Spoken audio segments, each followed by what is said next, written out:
بسم اللہ الرحمن الرحیم۔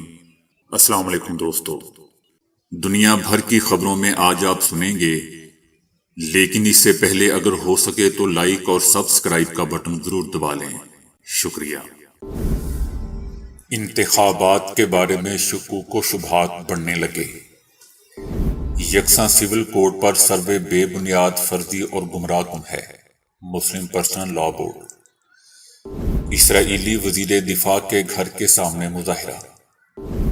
آرمی چیف کے بیان سے تناؤ کھل کر سامنے آ گیا۔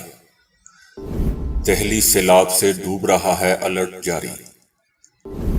پاکستان میں آنے والے دن بہت ہی دلچسپ ہونے والے ہیں۔ خربوزے اور لیموں کے ملاپ سے ایک نیا پھل اگا لیا گیا۔ دوبارہ دانت اگانے والی دنیا کی پہلی دعا۔ تو آئیے چلتے ہیں تفصیل کی جانب۔ آج پاکستان کے سیاسی حلقوں میں سب سے زیادہ بحث اس بات پر کی جا رہی ہے کہ انتخابات وقت پر منعقد ہوں گے یا نہیں۔ چند روز پیشتر وزیر اعظم شہباز شریف نے بڑے واشگاف الفاظ میں کہا تھا کہ اسمبلیوں کی آئینی مدت پوری ہونے کے بعد وہ حکومت چھوڑ دیں گے، اور ایک نگراں سیٹ اپ مارد وجود میں آئے گا۔ رانا ثناء اللہ نے بھی واضح طور پر کہا ہے کہ آئندہ انتخابات آئین کے مطابق مقررہ وقت پر ہوں گے، تاہم انہوں نے اشارہ دیا کہ موجودہ اسمبلیاں اپنی آئینی مدت پوری کرنے سے پہلے ہی تحلیل کی جا سکتی ہیں۔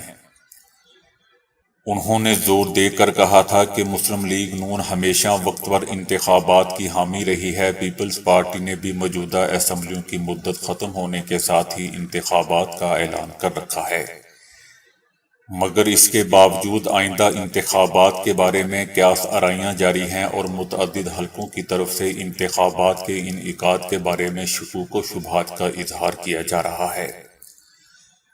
شکوک و شبہات اور غیر یقینی کا اظہار کرنے والے حلقوں میں سب سے نمایاں عمران خان ہیں، جنہیں آئندہ انتخابات میں نہ صرف شکوک و شبہات ہیں بلکہ انہیں یقین ہے کہ موجودہ حکمراں سیٹ اپ وقت پر انتخابات کے حق میں نہیں ہے، کیونکہ انہیں معلوم ہے کہ وہ ان کی جماعت کے مقابلے میں بری طرح ہار جائیں گے۔ یہ بھی قیاس آرائیاں جاری ہیں کہ زمان پارک لاہور میں عمران خان کے گھر IMF کے وفد کی آمد اور حکومت پاکستان کے ساتھ آئندہ 9 ماہ کے لیے $3 ارب مالیت کے قرضے کے ایک معاہدے پر PTI کی حمایت کی درخواست ظاہر کرتی ہے کہ بین الاقوامی حلقوں میں پاکستان کی موجودہ سیاسی صورتحال پر تشویش پائی جاتی ہے۔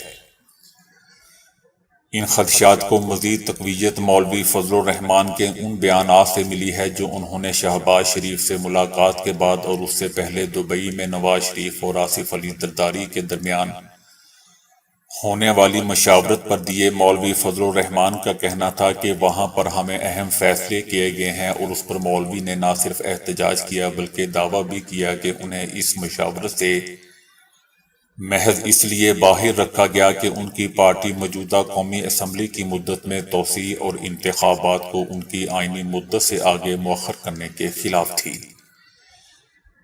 مولوی فضل الرحمان نے دعویٰ کیا کہ ان کی جماعت تحریک عدم اعتماد کی کامیابی اور PTI کی حکومت ختم ہونے کے بعد اقتدار سنبھالنے کے حق میں نہیں تھی بلکہ فوری انتخابات چاہتی تھی، لیکن آصف علی زرداری کے اصرار پر PDM کو حکومت کا بار اٹھانا پڑا، جو کہ ایک سیاسی غلطی تھی۔ آصف علی زرداری کا ایک بیان یہ بھی آیا کہ انتخابات اس وقت ہوں گے جب میں چاہوں گا۔ اس کا مطلب یہ ہے کہ جہاں تک حکومت کا تعلق ہے، انتخابات کے انعقاد کے بارے میں ابھی کوئی حتمی فیصلہ نہیں ہوا ہے۔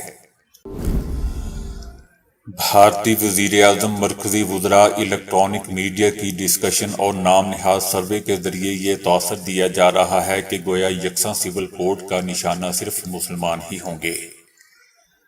آل انڈیا مسلم پرسنل لا بورڈ کا کہنا ہے کہ یہ تاثر اس لیے پیدا کیا جا رہا ہے تاکہ سماج کو ہندو مسلم میں تقسیم کر کے انتخابی فوائد حاصل کیے جا سکیں۔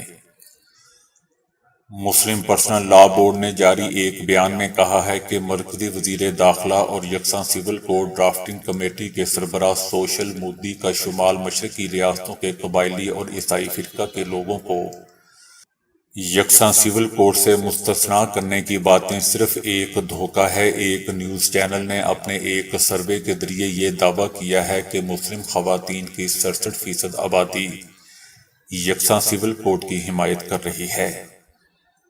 وہ شادی، طلاق، وراثت اور بچے کو گود لینے کے معاملے میں پورے ملک میں یکساں قانون کے حق میں ہیں۔ قطعی نظر اس کے کہ یہ سروے کتنا مستند اور حقیقی ہے، سروے کا سائز اور طریقہ کار اس کھوکھلے دعوے کی حقیقت کو بے نقاب کر دیتا ہے۔ جو مشہور نیوز چینل کی سروے بے بنیاد اور حقیقت سے کوسوں دور ہیں۔ گزشتہ روز قابض صہیونی آبادکاروں نے ایک بار پھر اسرائیل میں متنازع عدالتی اصلاحاتی بل کے خلاف احتجاج کیا ہے، تاہم اس بار یہ مظاہرہ اسرائیلی وزیر دفاع کے گھر کے سامنے منعقد کیا گیا۔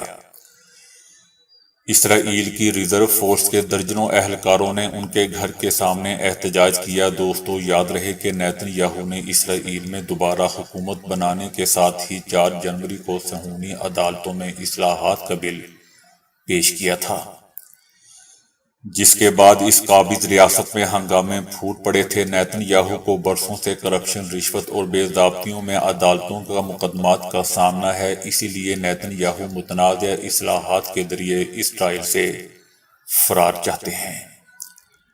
نیتن یاہو اور ان کی کابینہ کی جانب سے عدالتی اصلاحاتی بل آنے کے بعد اسرائیل کے اہم شہروں میں 25 ہفتوں سے احتجاج جاری ہے۔ نیتن یاہو جس منصوبے پر عمل کرنا چاہتے ہیں اس کے مطابق عدالتی اختیارات کو کم کیا جائے گا، جبکہ اس کے مقابلے میں ایگزیکٹو اور قانون سازی کے اداروں کو مضبوط کیا جائے گا۔ اس منصوبے کے تحت عدالتوں کو کمزور کرتے ہوئے کابینہ اور سیاسی جماعتوں کے پاس یہ اختیار ہوگا کہ وہ ججز کی سلیکشن کمیٹی کو کنٹرول کریں اور ججز کو سلیکشن کمیٹی کا رکن بننے سے روکیں، جبکہ ان سب چیزوں کی امریکہ مخالفت کر رہا ہے۔ اب خدا جانے حقیقی مخالفت کر رہا ہے یا پھر نورا کشتی کھیل رہا ہے۔ آرمی چیف کے بیان سے پاک افغان تعلقات میں تناؤ کھل کر سامنے آ گیا ہے۔ افغانستان کی معیشت سمگلنگ پر چل رہی ہے، ڈالر پاکستان سے جا رہا ہے، اجناس کی پاکستان میں قلت ہو رہی ہے کیونکہ وہ افغانستان بھجوائی جا رہی ہوتی ہے۔ ہمارے پاس کون سا طریقہ کار ہے کہ ہم ان سب پرابلم کو روک لیں؟ تحریک طالبان پاکستان کی افغانستان میں موجودگی اور محفوظ ٹھکانوں کے بارے میں پہلی مرتبہ پاکستان کے کسی آرمی چیف نے خود بیان دیا ہے۔ طالبان افغانستان میں ٹی ٹی پی کی موجودگی کا اقرار نہیں کرتے اور آرمی چیف کے بیان سے ایک واضح اختلافات سامنے آئے ہیں۔ اس سے ظاہر ہوتا ہے کہ پاکستان اور افغانستان کے تعلقات میں تناؤ پیدا ہو چکا ہے۔ یہی صورتحال رہی تو پاکستان میں انتخابات کے دوران بھی سیکیورٹی خدشات بڑھ جائیں گے۔ دہلی میں گزشتہ 4 دنوں سے سیلاب جیسی صورتحال ہے۔ آئی ٹی او اور راج گھاٹ پانی میں ڈوب گئے ہیں اور جمنا کا پانی سپریم کورٹ کے قریب پہنچ گیا ہے۔ ایک روز قبل 3 لڑکے سیلابی پانی میں ڈوب کر جان گنوا بیٹھے ہیں، تاہم دہلی میں 3 دن سے بارش نہ ہونے سے راحت ملی ہے۔ تاہم محکمہ موسمیات نے ابھی بھی ہلکی بارش کا امکان ظاہر کیا ہے۔ گرج چمک کے ساتھ بارش کا الرٹ جاری کر دیا گیا ہے۔ جمنا ندی کے پشتے میں شگاف پڑنے سے دہلی کے کچھ حصوں جیسا کہ آئی ٹی او میں پانی جمع ہو گیا اور سیلاب کا پانی سپریم کورٹ کے کیمپس کے قریب پہنچ گیا۔ علاقے میں ایک نالے کے بیک فلو کی وجہ سے راج گھاٹ پر مہاتما گاندھی کی یادگار میں بھی پانی داخل ہو چکا ہے۔ جمنا کا سیلاب دہلی کے لیے پریشانی کا سبب بن چکا ہے۔ موجودہ پارلیمنٹ اور حکومت کی مدت کے آخری 30 دنوں کی الٹی گنتی شروع ہونے کو ہے۔ پنجاب اور پی کے اسمبلیوں کی تحلیل ان کی مدت ختم ہونے سے مہینوں پہلے ہی کر دی گئی تھی۔ عمران خان کا خیال تھا کہ اس کے نتیجے میں پڑنے والا دباؤ ملک بھر میں قبل از وقت انتخابات کا باعث بنے گا۔ سپریم کورٹ بھی ان 2 صوبوں میں آئینی طور پر مقررہ مدت کے دوران انتخابات کروانے سے قاصر رہی۔ متعدد مواقع پر عدالت عظمیٰ میں اس وقت تقسیم نظر آئی جب اختلافات کرنے والے ججوں نے فیصلوں پر نوٹس لکھے اور وہ بعد میں منظر عام پر بھی آ گئے۔ ایک متحد عدالت عظمیٰ شاید فوجی اسٹیبلشمنٹ کے لیے غیر ضروری اثر و رسوخ کو روکنے میں زیادہ کامیاب ہو سکتی تھی اگر نگراں حکومت میں وہ لوگ ہوتے ہیں جنہیں پی ٹی آئی کے دور اقتدار کے دوران اس کے ہاتھوں نقصان کا سامنا کرنا پڑا، تو یہ سمجھنا ٹھیک رہے گا کہ ان کو پھر پی ٹی آئی سے بہت کم ہمدردی ہوگی اور وہ اس کی مدد کے لیے کچھ نہیں کر سکیں گے۔ یہ پی ٹی آئی کے لیے اچھا نہیں ہوگا کیونکہ 2018 کے انتخابات کے برعکس اب اس جماعت کو ایک خاص حلقے کی حمایت حاصل نہیں ہوگی۔ نگراں حکومت کی مدت کے دوران ہی ستمبر کے وسط میں چیف جسٹس کی کرسی پر موجودہ چیف جسٹس عمر عطا بندیال کی ریٹائرمنٹ کے بعد جسٹس قاضی فائز عیسیٰ آ جائیں گے۔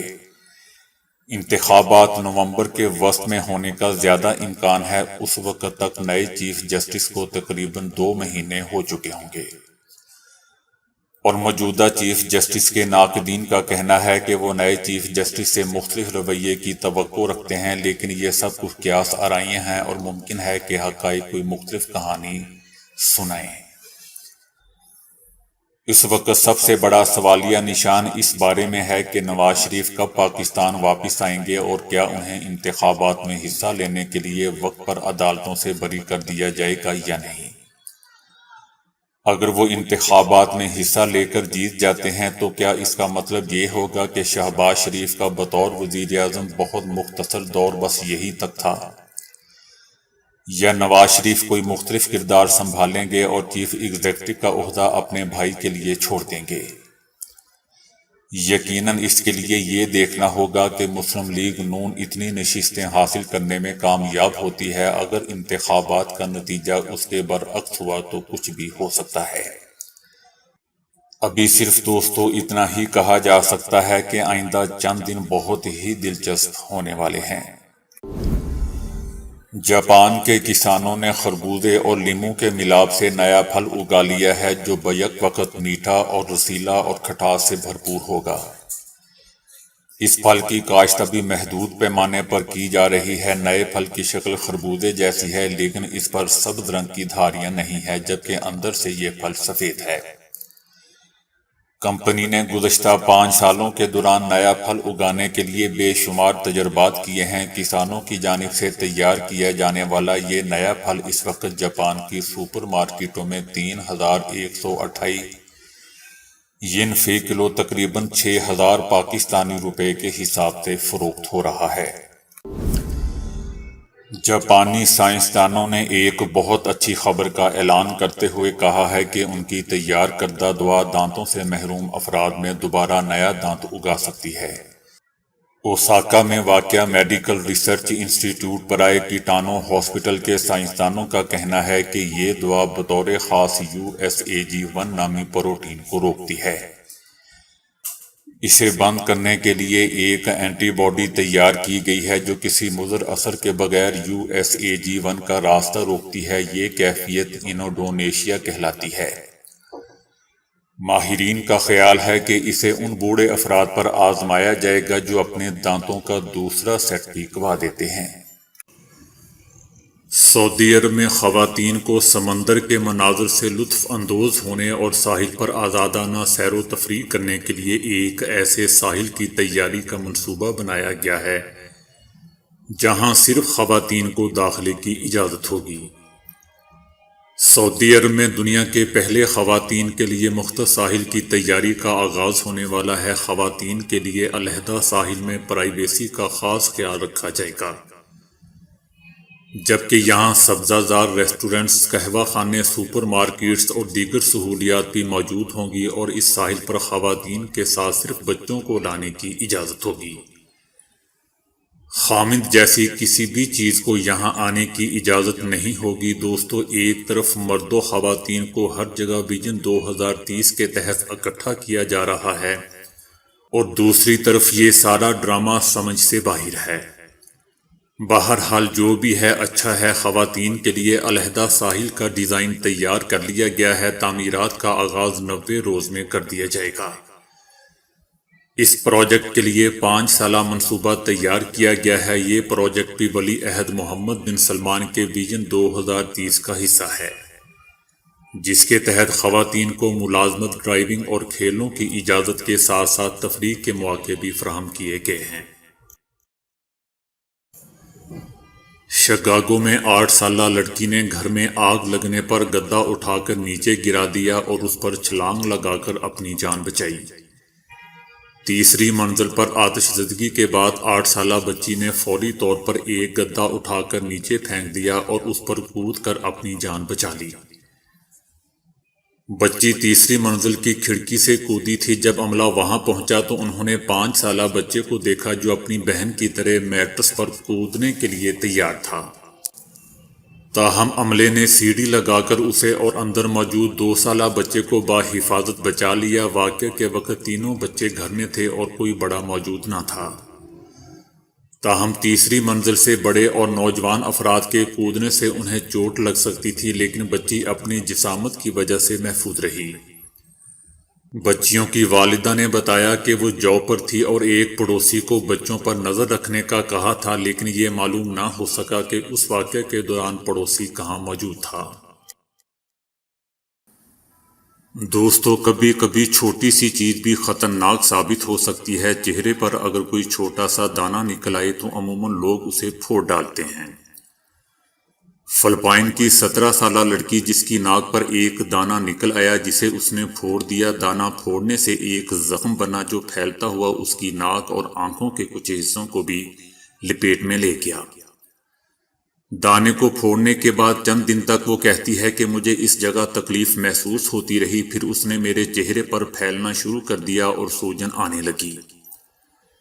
میں جڑی بوٹیوں سے اس کا علاج کرنے کی کوشش کر رہی ہوں لیکن کچھ کام نہیں آ رہا۔ ایک دانہ پھوڑنے کی وجہ سے میری شکل ہی مسخ ہو کر رہ گئی ہے اور مجھے لگتا ہے کہ اب میری شکل پہلے جیسی کبھی نہیں ہو سکے گی۔ میں ڈاکٹروں کے پاس نہیں جا سکتی کیونکہ میرا شوہر میرے علاج کا خرچ اٹھانے کی سخت نہیں رکھتا۔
تو دوستو، ابھی کے لیے اتنا ہی۔